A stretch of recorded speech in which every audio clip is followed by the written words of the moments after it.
Alors, bonjour. Pour comprendre ce qui se déroule actuellement au Chili, nous avons la chance d'être avec Emilia Tijoux, qui est sociologue, professeure universitaire à Santiago, au Chili. Donc, Emilia Tijoux, d'abord, merci beaucoup d'être avec nous. Bonjour. Qu'est-ce que vous pouvez nous dire déjà sur la vie de tous les jours en ce moment? Comment vivez-vous les événements actuels à Santiago et dans toutes les villes du Chili? Bon, écoutez, merci beaucoup tout d'abord et pour la possibilité de dire quelque chose en fait des points de vue parce qu'on n'a pas ni des recherches faites ni rien pour le moment, non? Et en fait, le Chili a changé très très vite après l'explosion sociale qui ont commencé les jeunes étudiants lycéens en fait. Et encore une fois, je commence toujours pour ça dire que ce sont les jeunes qui ont ouvert hein, en fait ces demandes, ces des justices d'égalité en fait entre les Chiliens. Et c'est à propos de l'augmentation du billet de métro, en fait, que l'explosion a commencé. Mais c'est pas ça la cause, en fait. Hein. Je crois qu'il faut dire qu'il y a à mon point de vue, deux grandes choses à considérer. D'abord, une question structurelle des inégalités, d'injustice, de maltraitance vers les secteurs les plus pauvres, qui est vieille. Hein. C'est quelque chose qui ne commence pas en 73, c'est historique. Et cette ségrégation, division des classes entre le peuple chilien et entre une société chilienne qui aujourd'hui, effectivement, vous pouvez la voir dans les grandes villes ou ailleurs, comment c'est marqué cette ségrégation et qui est aussi économique et sociale, est aussi culturelle. Mais après, nous avons, pendant la dictature, deux moments très importants, en plus de la Constitution de 1980, dans laquelle essentiellement, je dis essentiellement, il n'y a pas de grands changements jusqu'à aujourd'hui. Donc, nous vivons sous la Constitution de 1980 de Pinochet. Et en dehors de ça, nous avons de grands moments de privatisation. Un moment de privatisation de l'essentiel, l'eau, l'électricité, le gaz. Et après, la privatisation de la vie, en fait, qui est les pensions, la santé, l'éducation, on va parler de l'habitat et des transports, etc. Et pendant très longtemps, je pense que l'histoire de la peur installée par la dictature et qui se déplie en fait dans toute la société chilienne, nous laisse comme une société obéissante, tranquille, où pas beaucoup de choses se passent. C'est exhibé aussi cette société comme une société politiquement sûre, économiquement stable, etc., etc. Mais la vie des gens de tous les jours, c'est une vie euh, extrêmement difficile à vivre, avec une grande souffrance sociale généralisée et qui a accumulé, donc, que les gens disent aujourd'hui dans la rue, les vols, les abus, les humiliations et la quantité de morts. Par exemple, des personnes qui meurent dans les salles d'attente des hôpitaux publics et avec une privatisation qui fait que les médicaments sont impossibles à acheter et qu'en fait, on voit souvent les gens dans les pharmacies avec la prescription médicale à la main qui demande monsieur combien ça coûte ça et les pharmaciens lui répondent la personne s'en va mais ça on les voit tous les jours c'est-à-dire une humiliation profonde et donc les corps les esprits des Chiliens sont arrivés à un point où ça a éclaté et aujourd'hui ce qu'on peut voir je pense c'est une rébellion nationale je ne sais pas les noms qu'on va lui donner à ce qui se passe. Et on parle de désobéissance civile, je pense que c'est pas ça, c'est une rébellion accompagnée des chansons, accompagnée des instruments de musique, des danses, dans les rues de tout le pays. Oui, surtout une rébellion peut-être aussi contre un système, puisque je crois qu'il est bon de rappeler à ceux qui vont nous écouter que le néolibéralisme naît au Chili, c'est-à-dire que le Chili est le premier à avoir expérimenté ce modèle avec la dictature de Pinochet, et généralement le Chili était considéré dans les médias comme le bon élève, comme l'exemple à suivre, et peu de gens savent que c'est le pays le plus inégalitaire d'Amérique latine. Donc, c'est aussi une rébellion peut-être contre ce système. Et puis, la question des jeunes, je crois qu'elle est importante, parce qu'on a toujours tendance à dire qu'au Chili, la jeunesse ne connaît pas ce qui s'est passé avec Allende, que c'est une jeunesse apathique. Donc là, vous confirmez qu'il y a une véritable peut-être prise de distance de la population et puis de la jeunesse par rapport au modèle hérité de la dictature et finalement à cette continuité économique qui s'est exprimée depuis la dictature. Oui. Vous le dites très bien, il y a un système économique où le capital, c'est le règne, en fait, c'est le nœud le plus important, c'est le centre de la vie.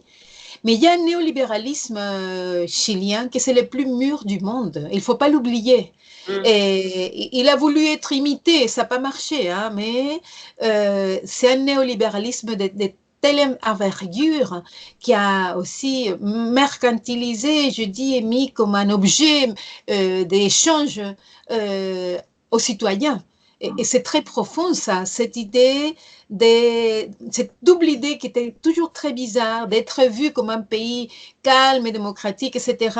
Et d'autre part, être avec un niveau de santé mentale terrible, des suicides des vieux quand ils commencent à avoir leur pension de misère, qui ont augmenté. Et suicide des jeunes et des enfants, en fait, et une santé mentale pénible à niveau national, et comme il disait Robert Castel, non, l'insécurité sociale au Chili, c'est l'insécurité de la vie. C'est pas l'insécurité pensée parce qu'on va nous faire du mal, sinon que c'est le mal que nous-mêmes nous faisons, par exemple, en restant si individualiste. Et bon, aujourd'hui, ce qui se passe, c'est qu'il y a quelque chose qui a éclaté. Les gens cèdent, les gens se sourient. Il y a des gens de tous les coins. Et il y a un monde de gens des quartiers beaucoup plus privilégiés qui sont dans la rue aujourd'hui, qui ont défilé dans les quartiers, ce qu'on a appelé toujours les quartiers riches, non? Et qui jamais on les avait vus sortir dans la rue massivement.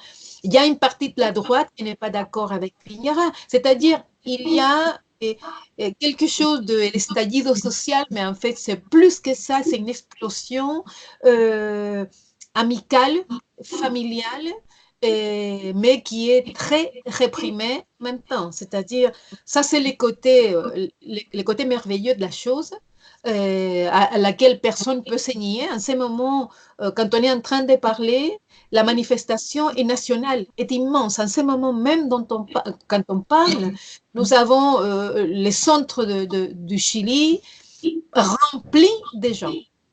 Oui, une grève d'ailleurs, il me semble qu'il y a une grève en ce moment et demain aussi. On a fait l'appel à la grève nationale. Ce sont les travailleurs du port, comme d'habitude, non? Et ce sont les syndicats, ce sont les travailleurs des mines, et ce sont les gendarmes des prisons. Bon, nous avons un monde qui demande, les gens demandent au président de renoncer. Je ne pense pas que ça va se faire. Ou bien sortir de son ministère les personnes les plus nocives qu'il a pu avoir comme ministre. Hein. Et jusqu'ici, il n'y a pas eu un geste à ce propos, je pense qu'il aurait pu le faire. Et que, en fait, d'autre part, c'est un homme que je les vois assez seul par rapport à Bolsonaro, à Donald Trump. Je ne vois pas quels sont les soutiens internationaux qu'il peut avoir. Hein. Mais nous non plus, je pense que c'est bien. Du groupe de Lima déjà, mais juste avant. Oui, effectivement, c'est pas beaucoup. Mais quand on voit aussi que nous avons besoin, la société chilienne aussi a besoin du soutien des gouvernements du monde. En ce moment, c'est hyper important qu'on arrive à avoir ces soutiens parce que la chose la plus terrible qui a pu nous arriver, et moi je viens de cette génération-là parce que nous avons vécu le coup d'État, on sait très bien ce que ça veut dire des militaires dans la rue. qui sont chargés de l'ordre du pays. Et nous avons en ce moment beaucoup d'excès qui sont en train de se commettre. On vient de trouver un lieu dans une station de métro qui s'appelle Baquedano. Donc, on a trouvé en ce moment le fiscal avec l'Institut national des droits de l'homme, on trouvait un endroit où ils avaient commencé à amener des gens pour torturer. Maintenant, aujourd'hui. Et la déclaration a été faite publiquement. Alors, il y a eu des arrestations sommaires, il y a des séquestrations des gens de leur domicile, il y a eu des maisons complètement abîmées parce qu'ils sont rentrés, ils sont tout cassés. Et il y a des gens portés disparus que leurs familles ne les ont pas encore trouvés. Et à la porte de l'Institut médico-légal, il y a plusieurs familles qui attendent de savoir si les cadavres qui sont à l'intérieur, ce sont les cadavres des personnes de leur famille. C'est-à-dire, on est en train de présencier la violation des droits de l'homme dans toutes ces dimensions au Chili, et nous avons besoin que ces choses-là se disent à l'extérieur, parce qu'il y a, comme je vous disais, ces côtés merveilleux des luttes sociales, mais le prix qui se paye, il est en train de les payer surtout les personnes des quartiers les plus démunis. Et les jeunes dirigeants, par exemple, ils ont arrêté hier des dirigeants lycéens et ils sont sortis de chez eux, les filmations sont là, dans les réseaux sociaux, qui montrent comment on tire la fille et on la met dans un endroit on ne sait pas où. Et ce sont les jeunes. Je ne dis pas qu'on puisse comparer ce qui s'est passé à ce qui se passe aujourd'hui, parce que sinon je serais déjà dans un stade. Mais les façons dont les choses se passent, quand on lui donne l'autorité aux forces armées, voilà le résultat que nous avons aujourd'hui, et ça, c'est très, très inquiétant. Oui, parce qu'on a pu écouter des déclarations qui font un peu froid dans le dos et finalement qui révèlent le morcellement d'un modèle économique et social. Alors, je crois que lorsque la première dame donc, du Chili fait référence aux manifestations à des hordes d'aliens ou une invasion étrangère, c'est finalement des gens dont elle ne supposait pas l'existence qui sont dans la rue. Et la réponse qu'a donnée donc son mari, c'est d'être en guerre contre un ennemi puissant. Là, je mets des guillemets. Cet ennemi puissant, c'est le peuple chilien tout entier. Et là, je voulais justement venir sur une question, Emilia Tijoux, qui manifeste, et est-ce qu'il y a un parti ou des partis politiques qui arrivent à canaliser cette manifestation, ou c'est une manifestation du peuple de manière spontanée en ce moment? Qu'est-ce qui structure les manifestations au Chili en ce moment? Est-ce qu'on peut déjà dire... C'est pas structuré. C'est ça qui est le plus intéressant et aussi inquiétant. C'est une manifestation massive. C'est-à-dire, vous partez dans la rue et la personne qui est là se met à côté de vous et continue avec vous. Et c'est une manifestation spontanée, pas tellement, parce que c'est le résultat de tout ce qui s'est passé, mais où il y a des organisations sociales, des groupes de jeunes, des centres culturels, des partis politiques aussi, mais qui ne représentent en ce moment un issue. Je ne peux pas parler d'un leader, d'un nom, d'un projet, parce que la grande question que tout le monde se pose, c'est qu'est-ce qui va se passer? Qu'est-ce qui va se passer demain? On sait ce qui se passe aujourd'hui. On sait, par exemple, pendant que je parle avec vous, il y a les hélicoptères sur ma maison. On est avec ces climats de coup d'État bizarres, pour nous, les plus vieux, mais pour les jeunes. Et après l'état de siège, 20 heures, ça termine au Chili, et à 2 heures du matin, les gens sont en train de chanter avec des guitares un peu partout. Évidemment, les militaires arrivent et tirent. Il y a quelques-uns des blessés, les autres qui courent, mais les gens n'ont pas fait attention au état de siège.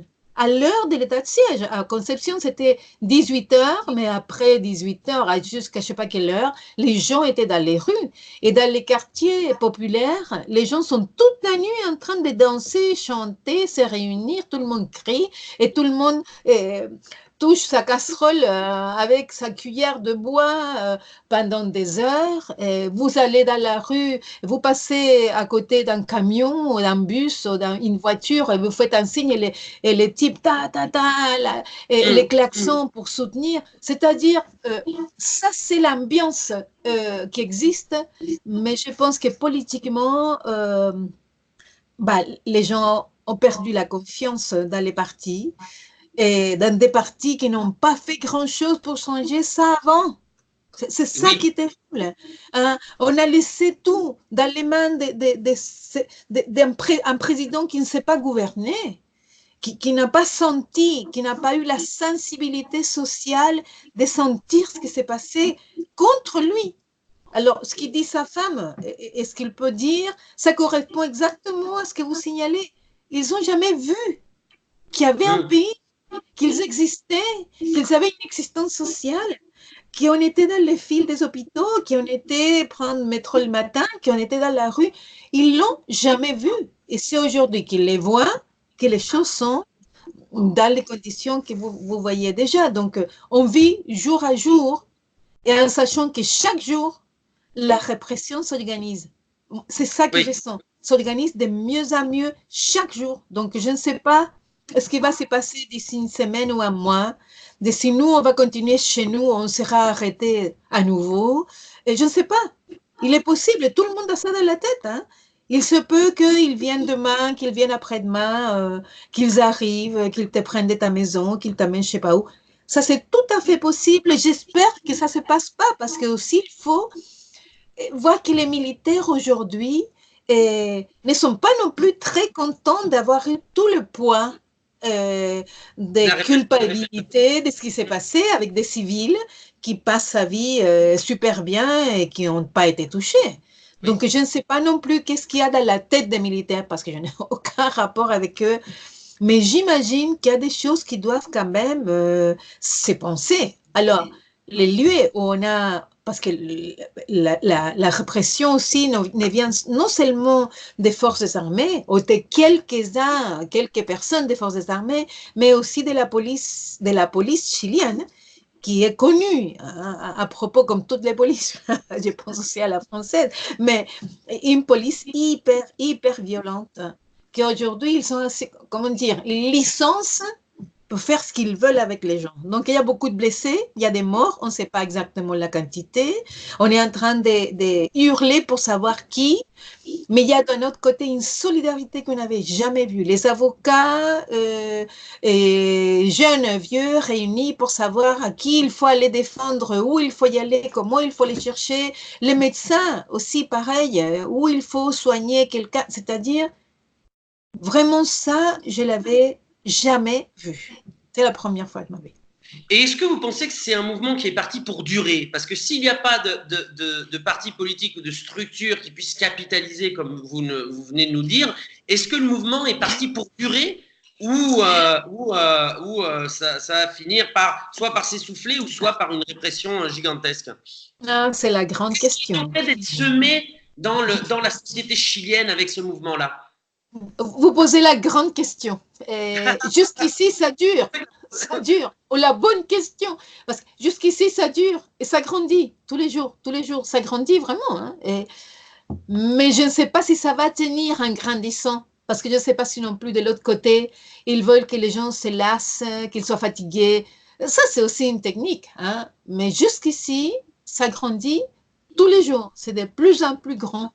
Et donc, on se pose la question, ils ne vont pas sortir à la rue et tuer, je ne sais pas moi, des milliers de personnes. C'est trop de monde. C'est trop de monde. Et il faut voir que, je ne sais pas, dans des régions hyper lointaines, dans des petits villages, qu'est-ce qui s'est passé à Punta Arenas, que c'est quand même l'autre côté du Chili, dans le sud, à Arica, et il nous arrive des villages où il y a, je ne sais pas, 200 personnes, tout le monde dans la rue, le maire compris, et parfois avec le soutien des policiers, c'est quelque chose d'inimaginable. Mais ma grande inquiétude, et c'est pour ça que j'appelle à la solidarité internationale, c'est les excès, la répression, les formes de répression et la violence contre les personnes aujourd'hui, surtout des jeunes, des dirigeants lycéens, des dirigeants universitaires et des dirigeants qui luttent pour l'eau, les écologistes. Et ça aussi, il ne faut pas l'oublier parce ils ont été attaqués aussi. Très bien, merci Emilia Tijoux. Vous l'avez entendu, ce qu'elle nous a dit.